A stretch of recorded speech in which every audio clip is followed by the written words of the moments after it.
Yo no escuché. Hiciste la presentación a. Va a hablar de cine, Dipi. ¿Va a hablar de cine? Todo lo que dejó la charla con Brienza. Ah, ok. Bueno, me parecía que estaba interesante recuperar alguna de las cosas que charlamos ayer con Brienza. Sí, si no la sea vieron, porque algún oyente se la perdió. Se la perdieron, o incluso porque nosotros probablemente nos hayamos quedado con inquietudes para compartir con la audiencia después que Brienza se fue, porque aparte terminamos sobre el pucho, fuimos a mensajes Sí, y ya nos tomamos cada quería uno el buque a ir, casa y no pudimos conversar. A mí me interesó muchísimo y además algunas de las cosas que Brienza comentó ayer al aire no casualmente están hoy en la página web de La Patriada, lapatriadaweb.com.ar, pero no a partir de lo que pudimos recoger de la conversación con Brienza, sino porque Carlos Romero nos mandó una colaboración suya, un texto, una nota, en la cual dice algunas cosas bastante parecidas y no han hablado entre sí, Brienza y Romero. Eso también es destacable. Significa que de alguna forma hay un clima de época, o por lo menos compartimos preguntas, compartimos inquietudes, angustias, ¿por qué no? Y vaya uno a saber si acaso se pueden transformar en esperanzas. Porque Brienza en un punto manifestó algunas cuestiones a las cuales más de un oyente se puede llegar a querer abrazar. Ajá. ¿No? La nota de Carlos Romero la pueden encontrar en lapatriadaweb.com.ar. Insisto, yo me la guardé en mi computadora, lo que pasa es que la tuve que reiniciar y ahora estoy abriendo de vuelta la nota para compartirles algunos fragmentos. Dilema singular se titula. Y Romero empieza hablando de, por supuesto, el gobierno de Javier Milei, lo que implica, y habla de rotos y quebrados. Los rotos serían aquellos que apoyan a Javier Milei y los quebrados podrían llegar a ser aquellos que no participan de las ideas de Milei, las resisten, las combaten, pero al mismo tiempo se sienten derrotados, tal vez definitivamente, por eso los llama quebrados él, ¿no? Entonces dice cosas como esta, Romero.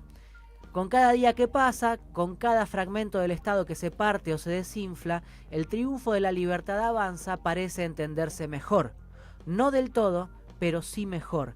Ayuda a la ratificación a plena luz del día de que una parte generosa del país no solo es indiferente al dolor del prójimo, sino que disfruta del espectáculo, del castigo, del lonjazo en la espalda. Hasta acá es algo que podemos comentar en el ascensor al bajar de nuestro edificio, donde sea que vivamos, o en la verdulería si encontramos alguna mirada cómplice. Pero luego dice algo que efectivamente dijo ayer Brienza. Carlos plantea, es que antes del mileísmo ya existían los mileístas. Podría decirse que los mileístas crearon a Javier Milei.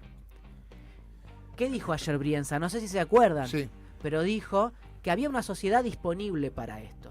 O por lo menos un importante sector de la sociedad que de alguna forma estaba preparado para construir el gobierno de Milei, para elegirlo, por supuesto, y para bancarlo.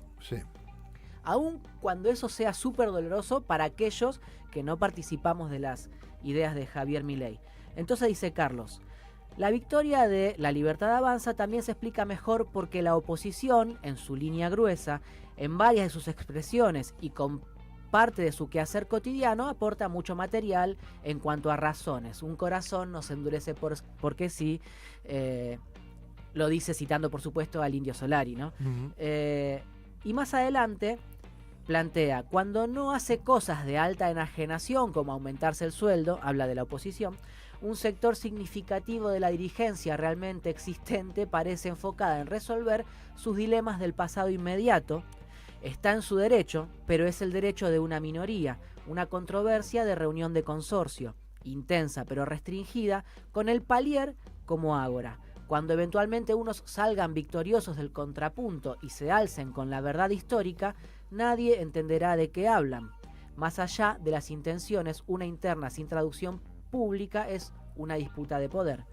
Entonces dice él, esto es discutible, ahora lo vamos a charlar, voy a abrir para que nos preguntemos juntos si esto es tan así o no, pero me parece interesante dejarlo planteado. El resultado hoy, eso, enfatiza él, hoy, porque no hay mucho más que un presente hiperfrágil, no es que podemos proyectar sobre esto que ocurre hoy nada demasiado lejano. La verdad es que no sabemos lo que va a pasar mañana o la semana que viene con la política, con el sistema político. Entonces dice, el resultado hoy es que aquello que cuando sucedió parecía imposible, y ciertamente lo era, una vez ocurrido fue ganando rasgos de inevitable. La política es performática, sobre todo hacia atrás. Hacia adelante, Milei continúa siendo impredecible, pero con el retrovisor se vuelve más claro, trazable. En devolver al mileísmo a su condición originaria de imposible, podría haber una clave. Repito, en devolver al mileísmo a su condición originaria de imposible, podría haber una clave. Es decir, en tornarlo inaceptable, en volver a los tiempos del año pasado en que creíamos que era imposible que ocurriera una victoria de Javier Milei. Sí. Todos nosotros decíamos, no puede ser.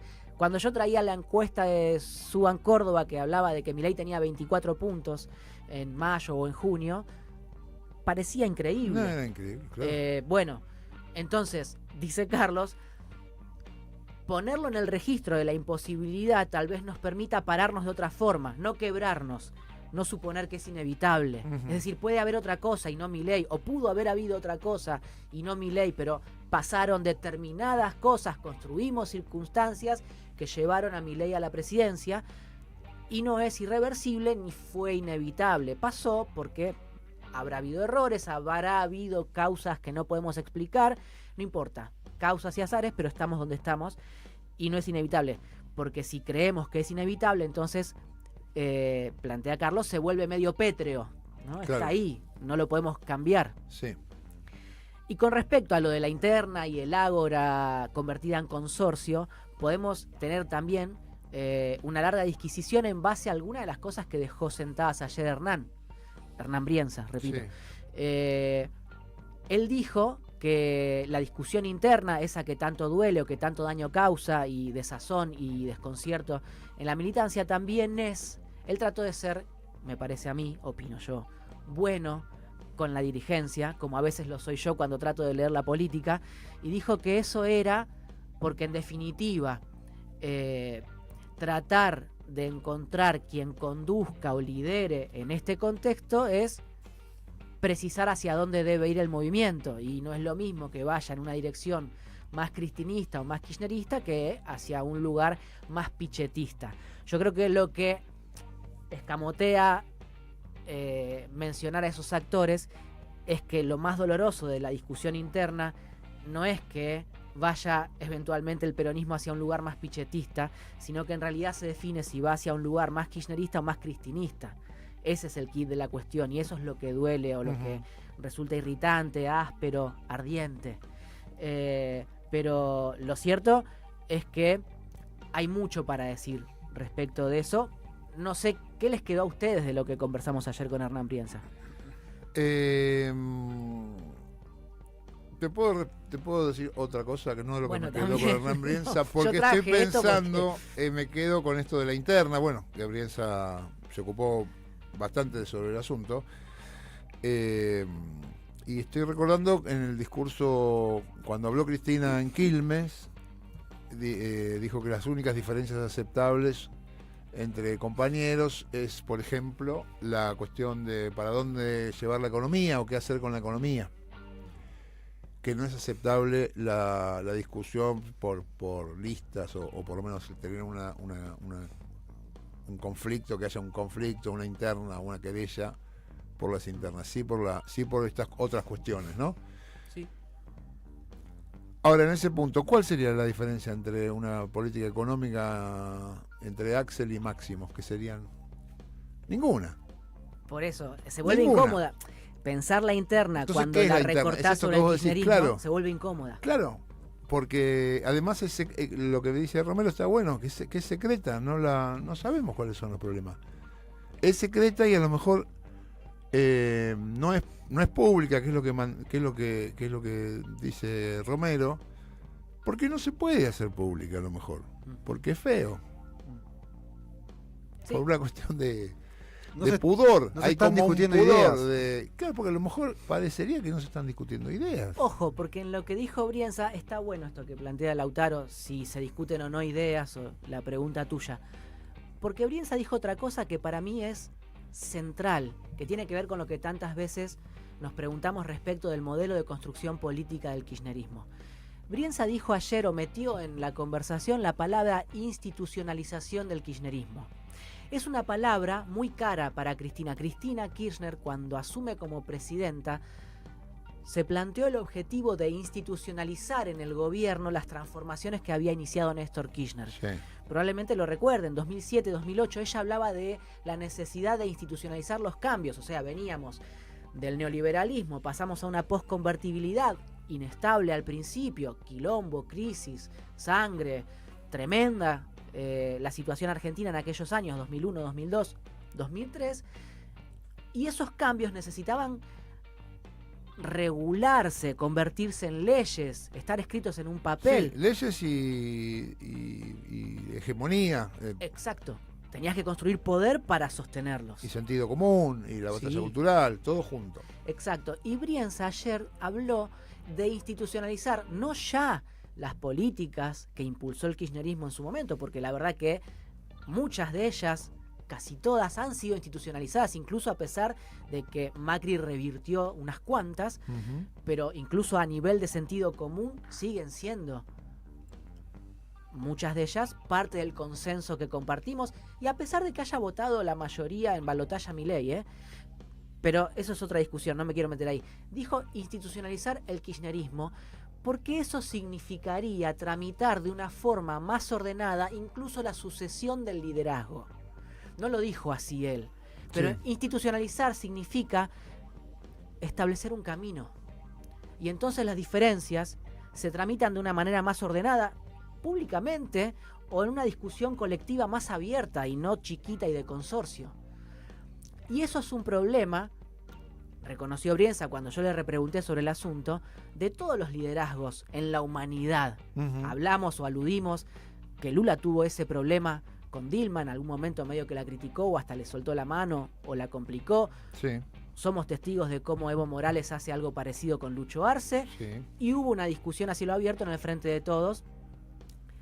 Y ahí yo me atrevo a problematizar esa idea de Cristina de que puede haber diferencias en la concepción de política económica, pero no sobre el rumbo político o la identidad y la pertenencia, porque en parte el quilombo del kirchnerismo tiene que ver no tanto con las diferencias de modelo económico, por más que así se hayan explicitado o se haya apelado a argumentos económicos para no dar una discusión política sobre el modelo de construcción, tiene que ver con el hecho de que Cristina Kirchner imaginó, esto también es interpretación mía y no tienen por qué compartirlo, imaginó que podía transferir su capital político a la Cámpora, y a Máximo Kirchner en particular, a partir del 2021. Y eso no terminó sucediendo porque el kirchnerismo es más amplio que la Cámpora y porque el peronismo es más amplio que el kirchnerismo, aunque represente menos el peronismo que el kirchnerismo o tenga menos intensidad y hasta si querés menos legitimidad para buena parte de la sociedad que se identifica con el peronismo. Y no sucedió, simplemente no sucedió, a los actores no les dio la nafta, hubo un montón de quilombos en el gobierno y perdió contra Milei el peronismo. Y estamos donde estamos. Pero la noción de institucionalizar estaría buenísima para que la militancia pueda de nuevo ordenarse y no se drene el capital político que tiene todavía el kirchnerismo. Porque si no se recorta cada vez más la potencia política de esa experiencia. Igual, el tema de los liderazgos carismáticos es algo Claro. que excede Latinoamérica, excede la contemporaneidad. Sí. Es esta cuestión que la planteó Weber. Yo hablaba de humanidad, sí, claro, tenés razón. De hecho, esta cuestión de que si el liderazgo se basa en el carisma, eso no se puede trasladar. O sea que no sé, aprendemos eso, no sabemos no cómo sabemos se hace. cómo se hace, pero no es, bueno, quizás no es como hubo un problema para trasladarlo, sino que no se sabe Perón cómo se no hace. tenía herederos. Y cuando tocamos el tema también Sí. con Brienza. Habló de Cámpora ayer. Exacto. Y el año pasado nos la pasamos hablando de Cámpora a partir del libro de Juan Manuel Abal Medina Padre. O sea, Sí.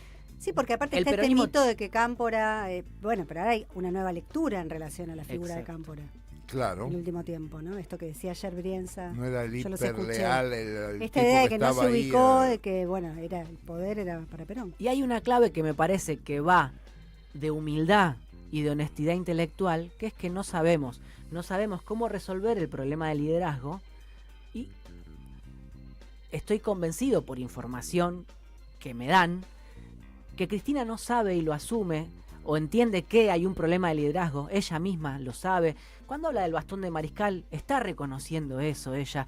No que ella no puede liderar, sino que hay un problema de liderazgo. Hasta me animo a decir que a ella no le calentaría si hubiese un dirigente que pudiera suplirla. El tema es que todavía no aparece y que, como decimos nosotros a veces fuera del aire, y ahora me animo a decirlo al aire, Kicillof no va a apurar tampoco los tiempos o los plazos y prenderse fuego en un momento donde todavía hay incertidumbre, donde tiene que gestionar una provincia que es un volcán y encima sin recursos porque la nación recorta. Entonces, no aparece alguien que pueda asumir ese liderazgo y discutir con quien tiene que discutir e incluso tensar las relaciones dentro del movimiento, porque no es el momento tal vez. Por supuesto que es problemático esto, no me Es muy estoy riendo problemático. y lo estoy Pero minimizando. aparte Cristina es la que más sabe, mejor sabe que si no es ella no es nadie, con lo cual tampoco no puede dejar el bastón ni un segundo. Brienza dijo ayer algo que conversé también con otras personas que observaron lo que ocurrió el sábado. Brienza dijo ayer que la vio como una posible candidata. Sí, dijo que eso. Sí. dijo que no sabemos a partir de lo que ocurrió el sábado si acaso más adelante no vuelve a ser candidata. Sí. ¿Sí? Lo que está pasando es Cristina tomando centralidad de nuevo. Eso se ve en el acto y se la pasa ahora, hace meses que ni escribía casi, y se la pasa todos los días, sube un TikTok, todos los días escribe algo en las redes. O sea, ella está poniéndose en escena. Más allá de el tema del debate interno o de la rosca política interna. Cuando antes de las elecciones y antes de que Milei sea efectivamente una posibilidad, como bien decías vos, lo que hablábamos era que la interna, o muchos, no voy a sacar a todo el mundo, que la interna del PRO era una cuestión de posicionarse en el poder y no de ideología o de ideas. Todos pensaban lo mismo, más o menos, y que la interna del Frente de Todos en su momento era más una cuestión de diferencias políticas y no de posicionamiento. Yo esa lectura la comparto y creo que fue así, creo que a eso hace referencia Cristina Sí, sí. cuando hace esa frase. Hoy no veo esa diferencia mayor, debe haber diferencia de idea, obviamente, pero no en la magnitud que uno puede imaginar como para generar esta rosca Sí, interna, sí. sino que es la búsqueda justamente de poder o de posicionarse dentro del movimiento. A mí lo que me da la impresión, y con respecto a esto también es subjetivo, obviamente, con respecto a la interna que sufrió el peronismo durante todo el gobierno peronista, justamente es el tema del huevo y la gallina. Porque algunos pueden interpretar que el fracaso en términos relativos, ¿no?, del proyecto económico, político del gobierno anterior fue por la interna, que se pelearon internamente. Ahora, otro puede interpretar que atento a que las políticas económicas estaban fracasando, se generó la interna. Ujú. Son interpretaciones, Sí. cada uno puede tener la suya. Yo, si tengo que elegir, elijo la segunda. Sí, sí. Pero bueno, Y efectivamente, la que vos elegís, la segunda, es la que plantea la propia Cristina Kirchner. O sea, la expresidenta piensa así, que en la discusión del huevo o la gallina, justamente las diferencias de política económica con el albertismo, si tal cosa hubiera, fueron las que parieron las tensiones que terminaron con la disolución del Frente de Todos. Yo problematizo eso, me animo, me corro a un costado y me parece que hay otras cosas de fondo que son estas, que más allá de las diferencias que marcaron públicamente y que tenían que ver con la política económica o con que no se, para decirlo en los términos de Cristina, no se cuidara el hecho de que 4 vivos se estaban quedando con la ganancia que generaba el país o los laburantes del país y los salarios perdían poder adquisitivo frente a la inflación, más allá de eso me parece que por debajo había una discusión de poder y que con argumentos económicos se escamoteaba la discusión de poder, que era esta, la de la transferencia del capital político de ella a quienes vinieran a heredar al kirchnerismo. Y lo pudo decir claramente Cristina cuando fue a C5N el año pasado, cuando dijo en quién pensaba como sucesores suyos y nombró a los 4 compañeros de la Cámpora.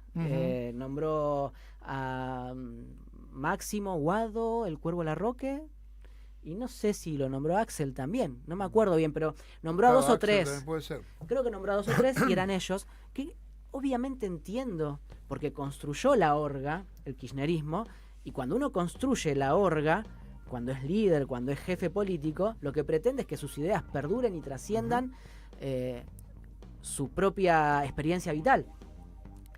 Y cuando, es más, no me acuerdo si la nota en C5N fue antes o después del 25 de mayo del año pasado, que fue ese 25 de mayo en la plaza, tal vez el último acto de ella frente a una multitud. El día que llovió. Que llovió a cántaros. Y que al otro día vinimos acá y debatimos sobre ese acto. Y yo me atreví a plantear que estábamos ante los vices de ella, los últimos hits. Parecía una Cristina que decía, que bueno, me estoy yendo. Cuando ella arma el escenario, o la foto más recortada del escenario, había familia me acuerdo. detrás Eran suya. familia, estaban los nietos. ¿Sí? Entonces, era una especie de acto de despedida de muchas cosas para ella, y al mismo tiempo era una explicación de la sucesión que ella promovía o pretendía. Sí. Kirchnerismo es esto. Por supuesto, el más ampliado era el escenario que había detrás, donde había dirigentes, referentes, pero el núcleo era quienes estaban alrededor suyo también. Sí. Y eso deja fuera, como planteó Brienza ayer, a quien no es pura sangre. Kicillof empieza con K, pero no es Kirchner. Eso dejó entrever también Brienza ayer. Sí. Y eso es problemático para el núcleo duro del cristinismo. Vuelvo a Carlos Romero, porque no es caprichoso esto de pensar el kirchnerismo como un nosotros y pensar el mileísmo como un los otros.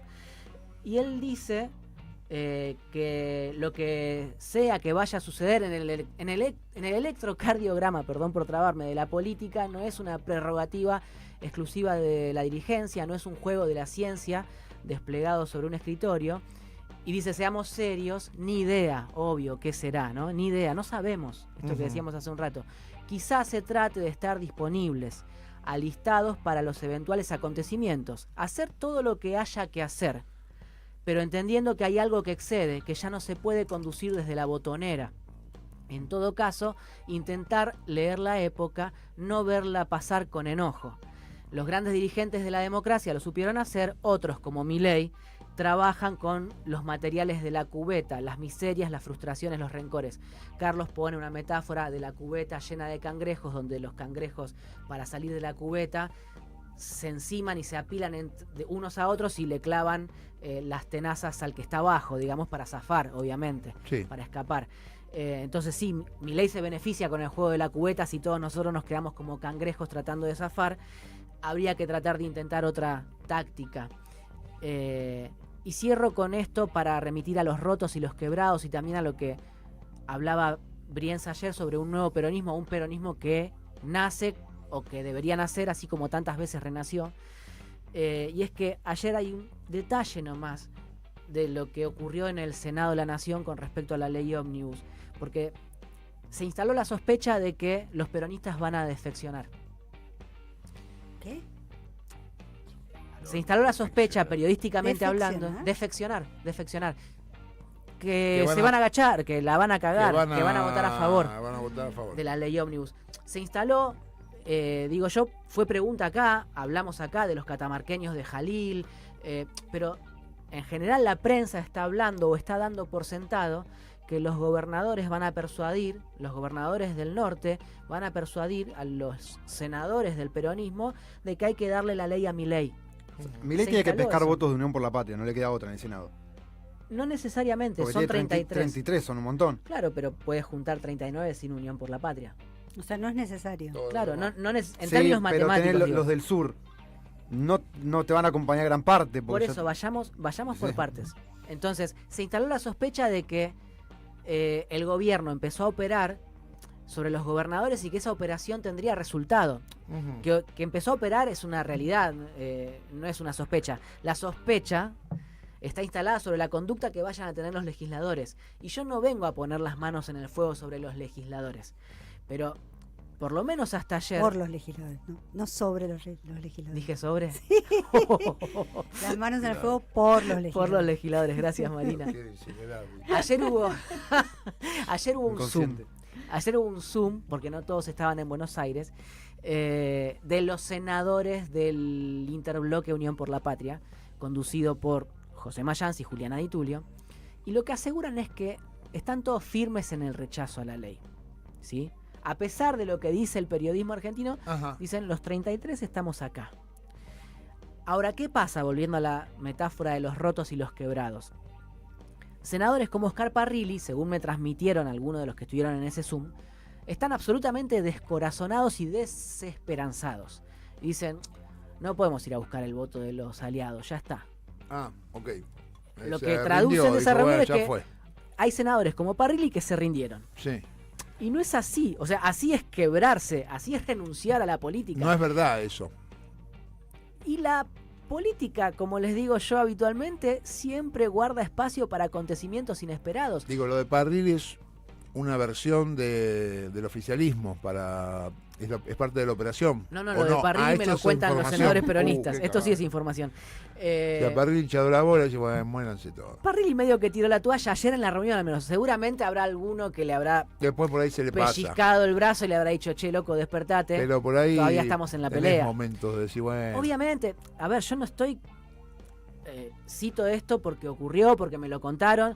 No digo que hay que caerle a Parrilli. De hecho, yo digo que no hay que caerles a los senadores peronistas y digo, fíjense cómo hacen para hacer mayoría. Ujú.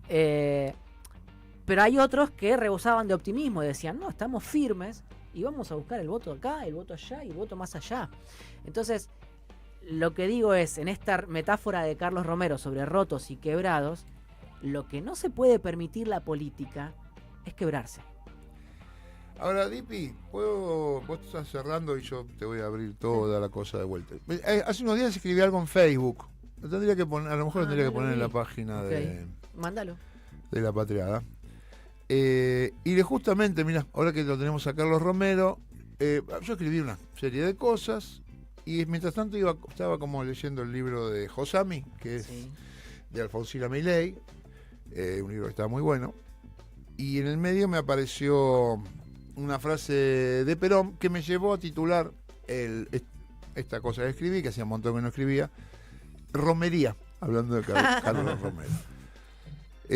Porque Josami cita una frase de Perón que dice, las manifestaciones peronistas siempre tenían, así, las manifestaciones, está hablando de los mejores tiempos del peronismo, las manifestaciones peronistas siempre tenían mucho de romería. Ajá. ¿Y una romería qué es? Un rejunte. Es un rejunte, es la gente en una romería, la gente en una feria, es la gente en una kermés, es cualquiera, es todo. Y yo, pensando en todo esto, en los rotos, en los quebrados, en el nuevo peronismo que planteaba, en el peronismo que se tiene que renovar, que planteaba Brienza, en las cuestiones doctrinarias, en las discusiones ideológicas, en las internas, ¿queremos un peronismo que vuelva a ser, como en los mejores tiempos, una romería? ¿O queremos una gran orga, prolija, alineada? ¿Eso es posible?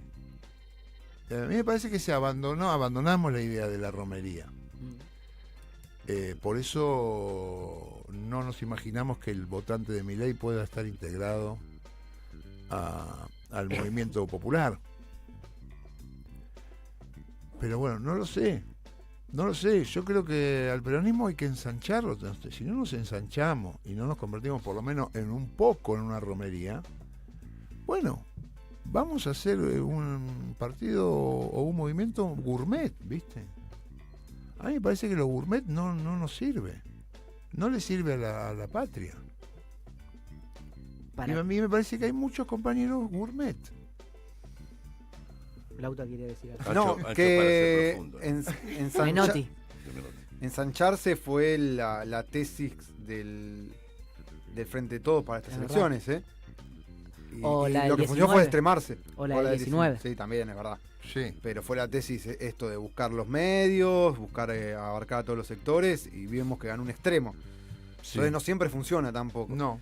Y a mí lo que me remite todo esto que estás hablando vos, Barra, y lo de los liderazgos, es todo lo, Lo que pasa es que Sí. está bien, ¿cuál es la opción? Por acá la discusión pasa, o te ensanchás, o te volvés, o te cerrás.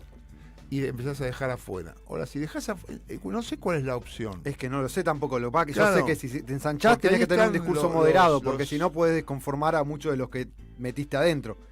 Ok, Y lo que pasó ahora es que ganó un extremo. Yo no sé cuál es la solución, es la realidad, es difícil. yo no sé, pero también me leo no me acuerdo, de Vilela, creo que son Nicolás Vilela. estos compañeros que dicen, bueno, la unidad no sirve para una mierda. La unidad no sirve. Sí. Y yo creo que sí. La unidad sirve y se ve después, y después arreglamos. Me parece que arrancar con que la unidad no sirve, que primero tenemos que ponernos a discernir y a ver qué es lo que queremos, y a matarnos, y a ver quién sobrevive, y a ver quién la tiene más grande, y entonces a ver quién va a mandar, y después vemos con eso la unidad. Ahí se rompe todo a la mierda también. No sé. No, es que yo quiero hacer un paralelismo por ahí con la región y lo que ha pasado con los liderazgos intransferibles, como veníamos diciendo. Pero Dilma no pudo hacer lo que fue Lula, y Lula, de hecho, después de Bolsonaro tuvo que volver él, Ujú. y volvió él. Sí. Bueno, Evo, lo que dijiste, bueno, Correa y Lenín Moreno fue directamente traición. Eso fue una locura. Puede pasar cualquier cosa, y Sí. y lo que nos demuestra hasta ahora, salvo Maduro con Chávez, pero porque murió Chávez justamente, porque si estuviera Chávez no sé qué hubiera pasado, no se logró una transferencia de ese liderazgo en ninguno de los países. No. Entonces es muy difícil. Y es lo que dice Marina, no pasa, No. no pasó en la historia de la No, humanidad. Por eso. Sí, es la incógnita, tiene que ver con, no quiero ponerme psicologista, pero también con las vanidades de las que todos somos presa. Es inevitable, es muy difícil transferir el capital político con generosidad. En general, los dirigentes políticos generosos no llegan muy lejos. En algún momento piensan en la acumulación para ejercer el poder que han construido. Y deshacerse de esas cuotas de poder no debe ser sencillo. Yo nunca tuve poder, digamos. No, sí, No me imagino cómo sería. No, pero fíjate, Lula, alguna crítica tuvo con Dilma, pero en general la bancó. Y alguna así no pudo prevalecer, Dilma. La echaron de la presidencia, le hicieron un juicio. Sí, pero yo creo que la gente como Lula, como Cristina, ese poder que tienen es una responsabilidad. Sí. Dejarlo es irresponsable. Decir, bueno, chicos, yo me voy a mi casa es irresponsable. No, obviamente. Lula se bancó todas, además, en el medio. Eso hay Igual que decirlo acá, también. sí, de todas maneras, más allá del liderazgo, mi pregunta, que Sí. Dipi no me está No, respondiendo, yo te la quería responder. es si ensanchando nos licuamos, entonces ¿cuál es la otra opción? Es que no necesariamente te licuás cuando te ensanchás. Bueno, Que haya ocurrido algo parecido a una licuación para hacer lugar a la crítica de Lautaro sobre el Frente de Todos, no significa que siempre vaya a ocurrir eso. Pero además se están olvidando que atrás de Milei está el poder. O sea, Sí, no sí. se puede pensar solamente que ganó, No, desde ya. ganó el discurso. No, o sea, por supuesto que influyó, pero la cosa de extremarse no es solamente por eso que ganó. No, pero ¿Entendés? cuando era la época de elecciones, acá hablamos de que el círculo rojo estaba más cerca de un Massa o Larreta que de un Milei o un Bullrich. se pasaron acuerdo. al último Sí, momento, bueno, eso es se verdad. pasaron. Sí, Se correcto. pasaron al último momento. Pero yo pienso dos Jugaban con escenas. todos. Una escena que ya ocurrió y que por haber ocurrido Ya vamos, Dani, ¿eh? no Es necesariamente... viernes, Dani. Una escena que ya ocurrió, pero que por haber ocurrido no necesariamente debe volver a repetirse. Y una escena que no ocurrió, pero que me animo a interpretar, está en la cabeza de Cristina. Me la juego toda, en esto que voy a decir. Con respecto a la que ya ocurrió, la escena del Bicentenario. ahí no había. La romería. Ahí había romería, ahí Sí, no había claro. kirchnerismo. Por supuesto, se tiene que reconocer que había políticas públicas de inclusión social recontrapotentes, ¿no? Que por eso hubo un 2010 así, donde Néstor Kirchner, según supimos después, dijo en la intimidad de Olivos, a Máximo y a Cristina, los quebramos culturalmente. Eso fue lo que dijo la noche del 25 de mayo de 2010 Néstor Kirchner. Los quebramos culturalmente. Para retomar lo de rotos y quebrados, ¿a quién quebró el kirchnerismo esa tarde, esa noche o en esos días? A la oposición, que estaba toda fragmentada, que después en 2011 va a elecciones y se dividen en 18, 11%, Duhalde sacó el 2%, Creo Carrió que sacó poquito. Salió segundo Wiener con el 15. Wiener sacó con 17, salió segundo Una cosa Wiener de y loco. Cristina con 54% se llevó todo. Bueno, pero en el 2010 lo que se produjo fue una romería, ¿no? ¿Cómo se construyó esa romería? Pacientemente, del 2003 al 2010, ¿no? Con política, obvio. No es sencillo. Y es necesario activar en sentido de inclusión social y de construcción de poder popular. Ahora, la escena que no ocurrió, la que me parece que puede estar en estos días en la imaginación de Cristina Kirchner, es, por eso hizo el acto el sábado pasado, la del 2003. Y por eso aludió a los cuartos electorales. Ella imagina que está todo tan roto en el sistema político que el próximo, si se mantiene así, el próximo que pueda llegar a ganar va a ganar con un cuarto de los votos. Y que a partir de ahí construirá la legitimidad en el gobierno que no tendría en el origen, porque estaría ultra fragmentado el sistema político. Entonces ella está pensando que justamente a pesar de que el kirchnerismo representa cada vez menos, o que ella representa cada vez menos, yo sé que esto que digo es sacrílego, ella expresa una representación cada vez más chica en la sociedad argentina, a pesar de que para mí fue la mejor presidenta y yo me recontra considero kirchnerista y ya saben lo que pienso, pero expresa cada vez menos. Y a pesar de eso, ella supone que con eso puede ganar una elección, transfiriéndoselo a alguien más o jugando ella, porque el sistema está dinamitado. Y a partir de ahí reconstruir las condiciones del 2003 en adelante. Creo que eso está pesando en este momento. Bueno, qué lástima que esto no pasó tomándose un vino y comiéndose un salame y un quesito y una aceituna. Bueno, para la próxima. Mágico, Lo vas a dejamos poner planteado. Sí, lo dejamos planteado. Lo Este dejamos tema planteado. de estas charlas se hacen con picadita. una Para después de picadita la y un pausa. vino o un gancia, ponerle una cosa así. Vamos a la tanda.